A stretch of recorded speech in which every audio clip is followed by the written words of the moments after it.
সাকিব ভাই নিয়ে কবে একটা মুভি বানাবেন, বিগ বাজেট এরকম কিন্তু পরিকল্পনা কি আপনার আছে নাকি? আছে, নেক্সট ইয়ার মুভি বানানোর প্ল্যান আছে। এখন বাকিটা হচ্ছে নেক্সট ইয়ারটা দেখি। সাকিব গল্পর উপর ডিপেন্ড করবে আসলে, যদি সাকিব ভাইয়ের সাথে জন্য গল্প হয় সো তাহলে অবশ্যই সাকিব ভাইকে নিয়ে করতে হবে, বা অন্য কোনো গল্প হয় অন্য কারোর জন্য যায় সো সেটা নিয়ে করতে হবে। তো সাকিব ভাই নিয়ে কাজ করার তো সবারই একটা ইচ্ছা থাকে। সো দেখা যাক আগামী বছর। একটা জিনিস হলো এই যে বরবাদ রিলিজ হয়েছিল, ভালো ব্যবসা সফল সিনেমা হয়েছিল, আমরা সবাই জানি এটা। দেশ বিদেশ সবাই একদম রেকর্ড ভেঙে ফেলছিল। অবশেষে বরবাদ আছে যে জিনিসটা আমি দেখেছি, বরবাদটা ডাউন করে দিয়েছে। কোন পক্ষে আপনার এরকম একটা বাংলাদেশের জন্য ক্ষতি, একটা নতুন প্রডিউসার আসছে, সেই জিনিসটা যদি আপনার কাছে জানি কি বলার আছে আপনার? আপনিও একজন পরিচালক, একজন প্রডিউসার, এই হিসাবে আপনার কাছ থেকে কি বলার আছে? না, আমাদের যেটা হয়, আমাদের আসলে মুভি ইন্ডাস্ট্রি বাঁচাতে হলে পাইরেসিটা বন্ধ করতে হবে। কারণ এমনিতেই আমাদের প্রডিউসাররা আসলে টাকা তুলে লগ্নিতে তুলে আনতে পারে না। কারণ অনেক আমাদের এখান থেকে আসলে সিনেমা হল কম, সব কিছু মিলে লগ্নি তুলে আনা ডিফিকাল্ট। তো এর মধ্যে যদি পাইরেসি হয়ে যায় আসলে প্রডিউসাররা রেগুলার আর আসবে না। কিন্তু আমাদের ইন্ডাস্ট্রির জন্য নতুন নতুন প্রডিউসার আনতে হবে, পাইরেসি বন্ধ করতে হবে। তার মধ্যে আমাদের এগুলি আসলে স্ট্রংলি মেনটেন করেই করতে হবে আর কি। এটা অবশেষে এটার পিছনে কারো হাত আছে? আমরা বাংলাদেশে কিন্তু ইন্ডাস্ট্রি হাত আছে, যে জায়গায় একটা মুভি এডিট করানো হয় ওখান থেকে এটা পার্টিসি হয়, নাকি আপনাদের অন্য জায়গায় কোথাও থেকে হয়? এটা কি কারো গাফিলতি আছে নাকি, ষড়যন্ত্র আছে নাকি, যে একটা মুভি হাইট হওয়ার পরে, এটা দেখেছি আমরা হলিউড বলিউডে এরকম দেখি না, এটা কি কোনো প্রতিহিংসা থেকে এই জিনিসটা হয়েছে? সেই জিনিসটা আপনার কাছ থেকে জানলে। না, আমার মতে প্রতিহিংসা থেকে আসলে হয়েছে কিনা আমি এটা বলতে পারবো না। কিন্তু যেটা হয় এটা আসলে আমাদের স্ট্রংলি চেক দেওয়া উচিত। এটা সিনেমা হল থেকে হতে পারে, এডিটিং পারে, যেখান থেকে হোক আসলে এটা আমাদের নিজেদেরই চেক দেওয়া উচিত। এটা আর কি। উনি বলছে যে আমি আর সিনেমা বানাবো না, এটা কার ক্ষতি? আমরা আমাদের বাংলাদেশের জন্য ক্ষতি, নাকি কার জন্য ক্ষতি? আমরা সবার জন্যই ক্ষতি। এটা আসলে আমাদের সবার জন্য ক্ষতি। কিন্তু আমি বলবো যে এটা উনি যে হয়তো উনি লগ্নিটা উঠাতে পেরেছে, যেটা উনার কথা মনে হলো। সো আশা করি উনি আসবে, ফিউচার আবার আসবে। এটা আর কি। আমি শেষ শেষ করে দেবো প্রশ্নটা, একটা প্রশ্ন নিয়ে। দর্শকদের উদ্দেশ্যে আপনার কি বলার আছে, যারা খেলা দেখেছে, অথবা আপনার একটা একটা ভক্ত আছে, অবশ্যই আপনার নাটক দেখে, জনপ্রিয় অনেক নাটকই করেছেন, সবার সাথে কাজ করেছেন, দুর্দান্ত কাজ করছেন, সেই জিনিস কি বলার আছে আপনার? দর্শকদের উদ্দেশ্যে বলতে চাই, আমরা খেলেছি, ভালো একটা এন্টারটেনমেন্ট দেওয়ার ট্রাই করেছি, নিজেদের বেস্টটা দেওয়ার ট্রাই করেছি। সো দর্শকরা আশা করি অনেকেই মজা পেয়েছেন। ভুল ত্রুটি থাকবেই, ওইটা আসলে ওভাবেই দেখতে হবে, যেহেতু আমরা প্রফেশনাল প্লেয়ার না, অনেক ক্যাচ মিস হয়েছে। কিন্তু আমি যদি প্লেয়ারদের দিক থেকে বলি, আমি সবাইকে দেখেছি ওদের বেস্ট এফোর্টটা দিতে। যেমন আমরা হেরে যাওয়া তো অনেকের মন খারাপও দেখেছি, আমার অনেকের চোখে জলও দেখেছি। সো এটা আসলে প্যাশন না থাকলে এটা আসলে আসে না।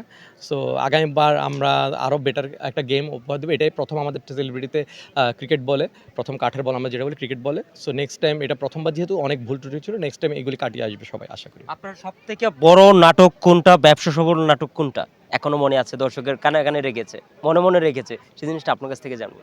সবচাইতে বেস্ট ফ্রেন্ড অনেক দর্শক দেখেছে, বেস্ট ফ্রেন্ড অনেক গান অনেক শুনেছে, একটা অনেক ভালো ভিউ হয়েছে। তো সব দিক থেকে বেস্ট ফ্রেন্ড আর কি। ভাই, আপনার প্রথম থেকে দেখছি যে সবার সাথে খেলছেন, প্রতি বলে বলে 6-4 মারছেন, সেই জিনিসটা দেখছি যে কেমন লাগছে।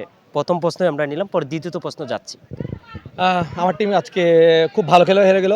সো এটা খুব খারাপ লাগছে আর কি। এই যে আমরা হারবো এটা আমরা এক্সপেক্ট করিনি, আমরা জিতার ইয়েতে ছিলাম, লাস্ট 3 ওভারে আসলে আমরা হেরে গেছি। সো ভাল লাগলো, লাস্টে এসে খুব মনটা খারাপ হয়ে গেছে।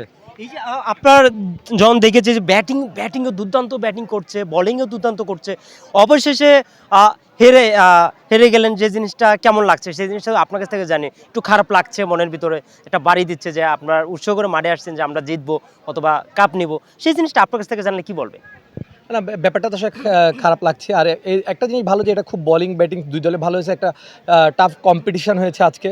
সো কিন্তু তারপরও হচ্ছে হেরে গেছি, ওই খারাপ লাগাটা তো আছে, জিতলে আরও অনেক বেটার লাগতো আর কি, এই ফিলিংসটা। এই যে আপনাদের তারকাদের খেলা প্রথম থেকে দর্শক টিভি থেকে তাকায় আছে যে আবার কোন দল সাপোর্ট করবে, বিভিন্ন দল আছে এখানে সাপোর্ট করছে, এই যে আপনারা হেরে গেলেন, দর্শকরা তাকায় আছে, সেই জিনিস দর্শকদের জন্য কি বলার আছে আপনার পক্ষ থেকে? দর্শকদের জন্য বলতে চাই যে এবার আমরা পারিনি, নেক্সট ইয়ার হলে আমরা আশা করি ভালো কিছু গেম উপহার দিব। আমরা অলরেডি আগামী বছর 1 বছর প্র্যাকটিস করবো। এখন যেরকম ক্যাচ মিস হচ্ছে এটা আসলে দেখতেও ভালো লাগে না। সো আশা করি নেক্সট ইয়ার আমাদের প্রিপারেশন আরও ভালো থাকবে, এই ভুল ত্রুটিগুলো কাটিয়ে আমরা নেক্সট ইয়ার আবার ভালো করব। আপনাকে এর ভিতরে বোলিং এর ভিতরে অথবা ব্যাটিং এর ভিতরে কোনো গাফলতি কি দেখেছেন নাকি? সেই জিনিসটা আপনার কাছে পছন্দ করেন? আমাদের বোলিং আজকে একদম খারাপ হয় তা নাকি 2 স্পিনে আমরা একেবারে অনেক ভালো বেশি রান দিয়ে ফেলেছি। আবার ক্যাচ মিস হয়েছে যেটা আমাদের জন্য খুবই একটা বড় একটা ব্যাড ফ্যাক্টর হিসেবে কাজ করেছে। আর ব্যাটিংয়ে আমরা শুরুতে ভালো করে লাস্টে আসলে পরপর কয়েকটা উইকেট পড়ে আমরা ব্যাকফুটে চলে যাই। সো এইজন্য আমরা আসলে ম্যাচটা হেরে যাই আরকি। আচ্ছা, এই যে আপনি বলছেন হেরে যান, এটা তো মানে ওভারে একটা সবারই একটা হার জিত ম্যাচ থাকে। অথবা আমি হারবো অথবা আমি জিতবো, এরকম একটা সবারই একটা ইয়া থাকে। সেই জিনিসটা আপনার কাছ থেকে জানলে কি বলবেন? হ্যাঁ, মানে সবারই তো হারা জিতার জন্যই আসে। সো হেরে গেলে খারাপ লাগে। তো অপোজিশন জিতেছে, ওদেরকে বেস্ট অফ লাক। ওরা ফাইনালে উঠেছে, কনগ্রাচুলেশন ওদেরকে। আমরা পারিনি। সো আমরা আজকের ম্যাচে টুর্নামেন্ট থেকে বিদায় নিয়েছি। নেক্সট ইয়ার ভালো একটা কিছু করে আসবো আশা করি। আপনারা হেরে গিয়েছেন, হেরে যাওয়ার পর প্রথম যখন খেলাটা হবে, প্রথম রাউন্ড, তখন কি আপনারা আবার আসবেন মাঠে? আগামী বছর অবশ্যই মাঠে দেখা হবে। এবার এবার তো আর হবে না। এবার তো এটাই শেষ। 13 তারিখে আরেকটা ম্যাচ আছে, যে 12 তারিখে যে দল জিতবে ফাইনাল ম্যাচে কি আসবেন খেলা দেখার জন্য সবাইকে? অবশ্যই আপনার কলিগ আছে, ভাই ব্রাদার আছে, অনেকেই আছে। সময় সুযোগ পেলে আসবো। ফাইনাল যেহেতু সময় সুযোগ পেলে আসবে। এর মধ্যে তো আমরা সবাই প্রফেশনাল ওয়ার্কার, কাজ করি। যদি কাজ না থাকে অবশ্যই আসবো।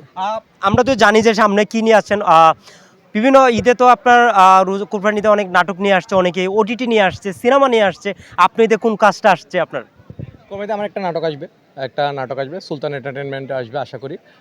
তৌসিফ আর নিয়া হতে পারে। সো ওইটা এই কালকে থেকে আবার ওটার কাজ শুরু করব, এটাই আর কি। আর ওটা দেখার আমন্ত্রণ রইল সবাইকে। এই যে কাজের ব্যস্ততায় মাঠে খেলার মাঝেও কিন্তু আসছেন, কাজের ব্যস্ততার মাঝেও সেই জিনিসটা এনজয়ের ভাবে যদি আমরা একটু প্রশ্ন করি আপনার, সেই জিনিসটা কেমনভাবে লাগছে? সেই জিনিসটা দেখি কাজের ব্যস্ততা থেকেও সময় দিয়েছেন।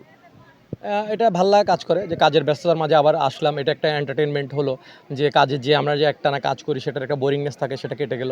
সো এখন এন্টারটেনমেন্টের মধ্যে ঢুকেছি। তো এটাই আর কি। এই যে আপনারা বিভিন্ন আর্টিস্ট নিয়ে কাজ করছেন, নাটকের নতুন আর্টিস্ট, পুরান আর্টিস্ট নিয়েই কিন্তু কাজ করছেন।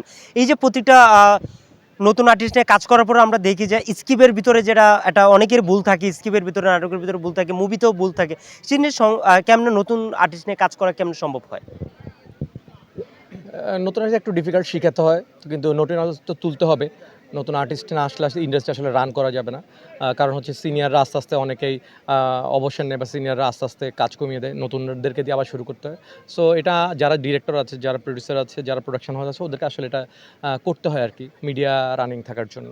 আর নাটকে আমরা দেখছি ছোট পর্দায় কাজ করছেন, বড় পর্দায় কবে আপনার যারা ভক্ত আছে, দর্শক আছে, উনিদেরকে কবে ইচ্ছা যে